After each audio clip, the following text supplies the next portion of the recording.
Party people, we got a call review today. This person is an SDR. They are booking for an account executive. They sell essentially one card, like a credit card that centralizes and handles all of the financing in the background, and each staff member can actually basically have one, and it puts it all in one place so it's not all messy.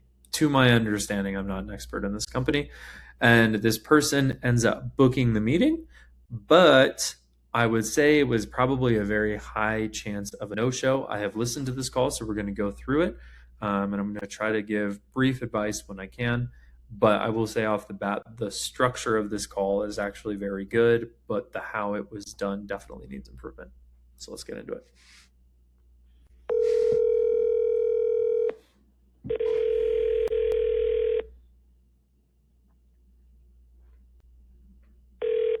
San Carlos. Family Pet, this is Jen.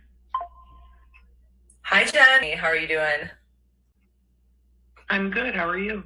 I'm doing well. Thanks for asking. I know I'm catching you in the middle of your day on a Friday. Is it okay if I take a second to just tell you why I'm calling? Sure. Okay. Not bad. This is how I would do it a little bit differently. I would get rid of the how are you doing, because that's what every sales rep says, but she assumed the name, which is great. Not a lot of people do. So it doesn't feel like a script or like a dial list. It's like a person you're actually trying to reach. And she asks a permission-based opener. She addresses the obvious, reason for her call, her name, everything really good. I just would have gotten rid of the how are you doing and just asked the whole permission-based opener in one so she can get straight to the point. Thanks. I appreciate that. I'll keep it brief. So, Jen, I speak with a lot of people in the medical practices. Feels a little bit scripted though, tone-wise. And clinics. And typically they're dealing with purchases across multiple departments or locations, like medical supplies, equipment, patient care materials, and other operational needs. How are you handling that today? Do multiple staff members with cards, or is everything run through one central processing system? Okay, so things this person does well. She gives like an A or B at the end of the question that actually makes it easy for this person to understand, okay, this is where we help. Is it here or is it here? Because if she just left it open-ended of like how are you guys handling that, she could have gone on tangents and probably answered 100 different ways that wouldn't help this sales rep get to where she needs to go. So I actually really like that. It's still a little bit jargony. I don't think she needed to say like operational needs. Hey, just to make sure this is even relevant, I know that with all of the hospitals that I work with, it's really hard to keep track of all the expenses because you're buying like medical equipment, yada, yada, yada, yada. Like, do your staff members each have a card, or do you have one card that manages everything? How are you guys going about it? And it's a little bit open-ended, right? And so it's not just like one or the other. We run Do you it see how much more human that is? It doesn't feel scripted. through one central processing system. One central processing system. You know what I mean? Like she's reflecting the same jargon because that's what was given to her, and that was the A or the B, rather than it being like a little bit open-ended and a little bit more human. She would have answered much differently. Okay, and is that centrally in-house or? Yes. Okay. So I'm working with a number of teams where the finance or ops team is making the purchases and they have certain vendors they work with directly. How are those transactions being categorized and assigned to department or cost centers today so that your team isn't having to go back and forth and do it manually, making it chaotic and extending the end of the month close? Okay. So I like the way that this was kind of framed. So the person frames the problem in a way that, it's like, hey, typically this is what we see. So if you do have one central processing system, typically the finance departments are still, I forget what she had said, still doing XYZ manually. So it pushes out the end of the month and it gets ridiculous. That's essentially what it is. It still feels, again, like a little bit scripted in the tone. So I actually don't mind what she's saying. I would cut back on the jargon, make it a little bit more human. Again, just using words that people would use in their day to day. Like if you and I sat down for a meeting and we actually talked about this, and this was the problem that we were facing, how would the director, how would the manager, how would the CFO or the CRO actually talk about this problem? That's the way that we want to talk to these people so that we feel like we've done this before, we feel like it's familiar, and we actually come with a little bit of expertise and authority. So she asks here, the question is like, how are you guys handling that again? I think. Let's go back. Having to go back and forth and do it manually, making it chaotic and extending the end of the month closed. We have a lot of, yes. Okay. So I'm working with a number of teams where the finance or ops team is making the purchases and they have certain vendors they work with directly. How are those transactions being categorized and assigned to department or cost centers today so that your team isn't having to go back and forth and do it manually, making it chaotic and extending the end of the month closed? Okay. How are they being categorized is the question. So I actually don't mind this. Let's see what she says. We have a lot of automated workflows that we rely on for that information. The automated workflows. Instead of just repeating it back, I'd be like, what do you mean? How do you mean by that? Automated workflows? Like what specifically do you have to categorize this? What did you make in-house? How has that been working? What type of results has that gotten you so far? Something like that. Yeah. So I work with a lot of businesses that use automated workflows, and we hear that it could be pretty expensive and complex for small businesses. What made you look into the automated workflow platform in the first place? Well, exactly what you're referencing before. So we don't have 15 different people placing 15 different orders for different locations and so forth. So this way it all goes through one centralized system and categorizes it appropriately. Okay. Well, I know I've asked you a lot of questions, so. Okay. So at this point, we don't have a problem. Like there's nothing that shows that what we're about to say is going to make any difference to this person. So what I would want to do here again is like make sure I'm really probing and clarifying of what this actually means and the type of results that they're getting. And a good way to do this too is doing a polar opposite question. So what my guess would be for someone like this company is that there are probably a lot of people out there who actually have this type of problem solved, or they don't perceive it as a problem over the phone. They would actually have to see the demo of it to like fully get it. I would need to know more about this company to understand what specifically that is. But at this point, we could be like, okay, so like that in-house solution that you have, I'd imagine that it does some of what we can do. Obviously, everything in-house is going to be a lot more expensive to maintain for the dev team, so it's never going to be perfect like a SaaS company. Are you guys like 1,000 billion% married to that solution? Like you're going to keep it for the next 20 years and you're never going to look again? And then she's going to be like, well, I mean, I would imagine we might look again, or no, definitely not like 1 billion% happy. Everything can always improve. Okay, what about it though is like coming to mind just so I can understand. And then you're into the problems. And then you can actually frame your pitch because here, this person is clearly content with what they have. So asking a question like that is going to get you to the problems quicker. I'm going to take a step back and just provide a little bit more context on why I'm asking you these questions. So here, finally. I don't think you need to say that specific part, but not horrible. We're a free corporate card with some software behind it that automates some manual tasks and makes your job a lot easier. You see, so it's like that. Do you guys see how that would save you some time? Do you see how that would save you some time? So the pitch is exactly what the person just said they solved. So that's the reason that this doesn't land at all, because this person just said that they have automated workflows that centralize manual processes. And then she goes, well, that's what we do. Do you see how that would save you some time? And you notice how that person didn't bring up time necessarily at all. That was something that the sales rep put as words in that person's mouth.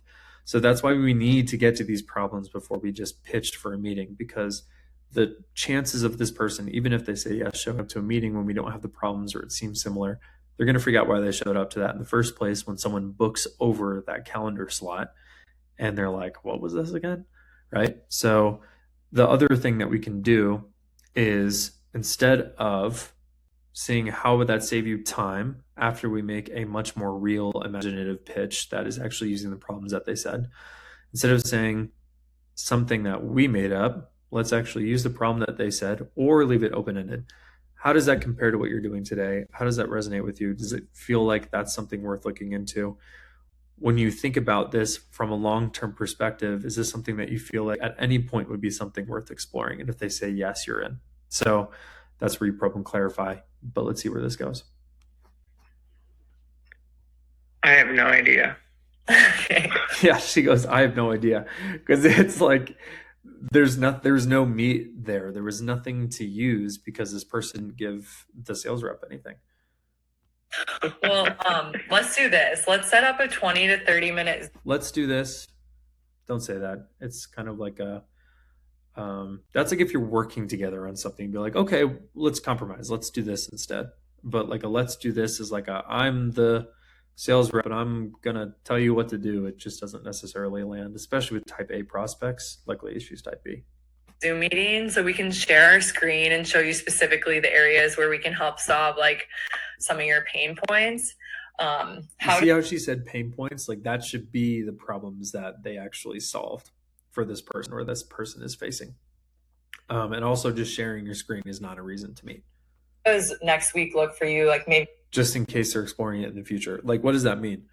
A much better way to do this would be like, well, how about this? If you're at this point, well, how about this? It sounds like there's some merit here, like knowing that XYZ is a priority for you, right? Yes. Okay, well, how about this? Can I make a suggestion? Yeah, sure. What if we took 30 minutes on Friday at 4 p.m. your time? That way, I can actually see what you guys made in-house and you get to compare of what you're doing with us, because the reality is we're the best at what we do. And if you like what we do, you never have to look anywhere again. And if you hate what we do, you also never have to look anywhere again. And you'll actually know that this doesn't have to be solved in the next 2 to 3 years even. How does that sound? Cool. Great. Because that way we can figure out how to make you money, save time, reduce risk, whatever it is.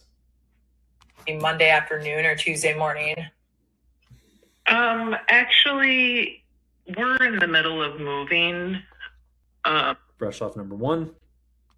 And so we're kind of all over the place in terms of getting into our new location next week. Okay, is she going to stop working, or like, what does that mean? It's not really an option. And to be honest, You see how it's not the real objection because she just goes, to be honest? I'm pretty content with the way things are right now. So I would imagine she's content, but I would imagine she's not perfectly content. I appreciate you reaching out, but I'm just not interested. Not interested. So 3 brush offs. Time. Okay, of course. And yeah, moving is never fun. That's a very tiring process. What if we set something up just for the second week of February, kind of once you're settled? It's just 15 to 20 minutes. That way, like, you can learn about another tool that's out there, keep it in your toolbox for future when you guys are maybe exploring other options. And we can just stick a time on the calendar. If something doesn't work, you can kind of adjust it as need be. But just so you can kind of learn a little bit more about, would that be okay with you? Okay. Yeah. Yeah. I actually like that she still went for the close. I can applaud that for sure. But again, is this person actually going to show up? We have no idea. So at this point, she's just kind of cooked in general. But I would say not as the reason to meet is so you have something in your toolbox in case you just ever decide to look at options so you can learn more about the company. Like a very self-serving, like vague proposition, again, I would go for the thing that I originally said, which is providing the actual value of the conversation of what they get on the call. Because think of it as kind of like a consulting call. Like they're going to get perspective that they've never gotten before. And it's not going to be just so they can explore in the future. It's so that they can compare to what's going on now to see if it is a priority. Again, she said that because she thinks that her moving for a week is going to be a problem, which we know it's not really going to be a huge problem. Okay, so I'll stick something on for the second week of February. Do mornings or afternoons work better for you? Typically afternoons. Okay. And towards the beginning of the week, would like a Tuesday afternoon be okay that second week of February? No, probably Friday. Okay. Probably Friday or definitely Friday? Sorry, I don't want to book like a probably while I have you. So how about Friday the 13th of February? And you said afternoon, so like 2 o'clock your time. You're in Wisconsin, Sure. Is that correct? Yeah. Okay, so 2 You can hear it in her language. She doesn't want to meet. o'clock Central Time. I have your email as... Yes, that's correct. Okay, I'll send you that invite over, and if anything comes up, just we can adjust it from there. But I'll send you an invite for the 13th. Also, you got to have that person accept it on the meeting. Like, wait till it comes over, because if she tries to blow you off, you know she's not going to show up.